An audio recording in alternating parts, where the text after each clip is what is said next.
दिल्ली कूच के लिए 13 फरवरी को फतेहाबाद के गांव से निकले किसान 6 दिनों से गांव अयालकी के नज़दीक पड़ाव डाले बैठे हुए हैं। प्रशासन द्वारा गांव अयालकी के नज़दीक रंगोई नाले पर बैरिकेडिंग कर किसानों को आगे बढ़ने से रोका हुआ है।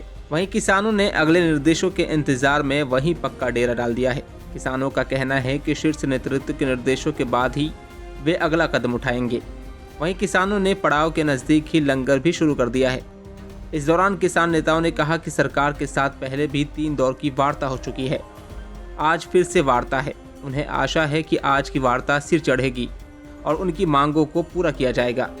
अगर उनकी मांगें पूरी हो जाती है तो वे अपने घरों को लौट जाएंगे, अन्यथा संगठनों के नेताओं के निर्देशों का इंतजार करेंगे और यहीं पर बैठे रहेंगे।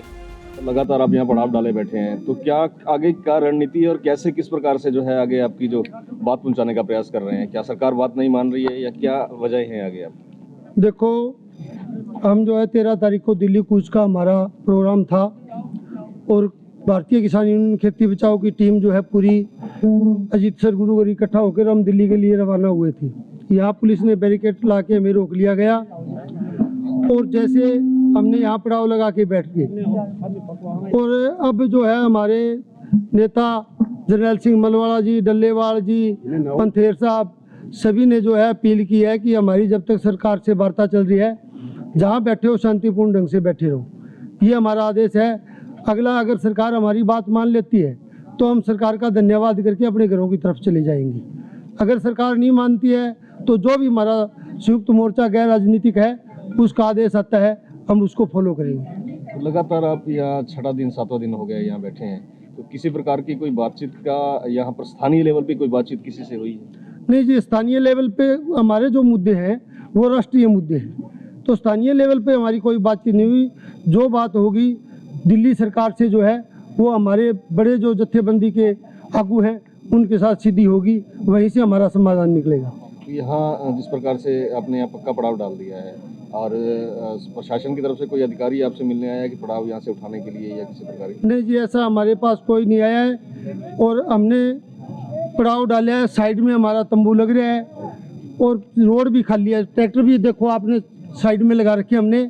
और जैसे ही ये रास्ता खोल देंगे हम दिल्ली की तरफ कूच कर जाएंगे और हम चाहते हैं कि रास्ता खोले ताकि आम जनता को भी परेशानी ना हो। आगे जब तक बातचीत सिरे नहीं चढ़ती है, जैसे आज बताया जा रहा है कि शाम को बैठक भी है, अगर बातचीत सिरे चढ़ती है तो आप लोग लौट जाएंगे, नहीं चढ़ती है तो क्या रहेगा? नहीं, वो चढ़ती है सिरे तो जैसे ही हमारा, मैंने पहले बताया है कि संयुक्त मोर्चे की तरफ से जो आह्वान आएगा हम उसी को फॉलो करते हुए आगे बढ़ेंगे। ठीक है, क्या नाम है? बंसीलाल, पूर्व भारतीय किसान यूनियन खेती बचाओ, पूर्व जिला प्रधान। देखिए, गैर राजनीतिक जो संयुक्त किसान मोर्चा था उसमें जितनी जत्थेबंदियां थी पंजाब से, हरियाणा से और पूरे भारतवर्ष से, उनका ये आह्वान था, क्योंकि जो पिछला पड़ाव था उस वक्त 3 काले कानून थे वो वापस हुए थे, लेकिन उस वक्त जो एमएसपी के ऊपर सहमति बनी थी कि कमेटी बनाएंगे, तो बहुत लंबा इंतजार किया 2 साल से ऊपर, लेकिन वो कमेटी नहीं बनी। वादा खिलाफी सेंट्रल गवर्नमेंट ने, मोदी सरकार ने की। तो सभी जत्थेबंदियों ये था कि अब दोबारा आंदोलन करना पड़ेगा, तो 13 फरवरी जो इसके लिए तारीख सेट की गई थी। लेकिन आपने देखा कि किस प्रकार से जो है हरियाणा प्रशासन ने दिल्ली जाने से पहले ही पंजाब के किसानों को, हरियाणा के किसानों को जगह जगह पर सड़कें खोद करके बैरिकेड बना दिए गए।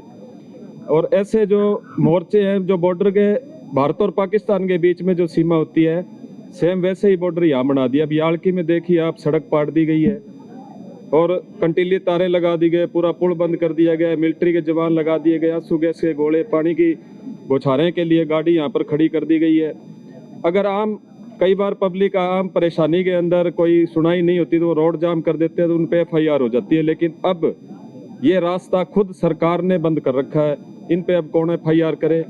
तो ये एक किस्म से सरकार की दादागिरी है। भाई, किसानों को जिस हिसाब से शंभू बॉर्डर पे और खनौरी बॉर्डर पे जो बल प्रयोग किया गया, जो गोले दागे गए हैं वहाँ पर, जो हमेशा 2 देशों की लड़ाई के बीच में दागे जाते हैं, लेकिन इस सरकार ने अपने ही अन्नदाता के ऊपर गोले दागे हैं। वहाँ पे कम से कम 500 जो किसान है वो फटड़ हुए हैं। तो हम चले थे अजीत सर गुरुद्वारा से अरदास करके, तो प्रशासन की पूरी कोशिश थी, वहाँ 10 गाड़ियाँ पुलिस की लगा दी गई थी जैसे ही हम रोड पे चढ़े।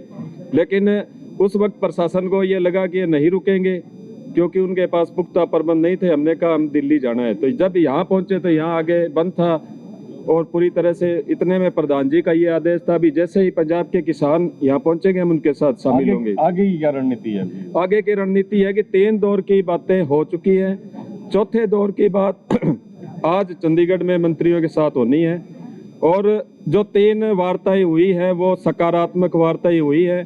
भारतीय किसान यूनियन खेती बचाओ के हमारे प्रधान जी सरदार जरनैल सिंह जी उन तीनों मीटिंग में रहे हैं, आज भी मीटिंग में रहेंगे। उन्होंने बताया है कि जो माहौल जिस माहौल में बातें हुई है वो सकारात्मक माहौल में हुई है। हम उम्मीद करते हैं कि आज जो है सरकार हल निकाल देगी, हमारी किसानों की मांगें पूरी कर देंगी और हम तो यही चाहते हैं कि किसानों की मांग पूरी हो जाए और किसानों को कोई शौक नहीं है दिल्ली जाने का। तो उम्मीद रखते हैं कि आज की जो वार्ता है मंत्रियों के साथ होनी है, भारतीय सरकार के साथ होनी है, तो हम तो यही उम्मीद करते हैं कि आज मांगे मान ली जाएगी। अगर नहीं मानी जाएंगी तो जैसे भी उनका आदेश होगा यहाँ बैठने का होगा तो बैठेंगे। अगर उनका आदेश होगा दिल्ली कूच करना है तो हम जो है पूरे हजारों की संख्या में किसान जो है कूच करेंगे। ये जो बॉर्डर बनाए हुए हैं हम हमारी पूरी कोशिश करेंगे कि इस नाके को तोड़ करके हम दिल्ली की तरफ बढ़े। दैनिक सवेरा के लिए फतेहाबाद से परवीन कालवा की रिपोर्ट।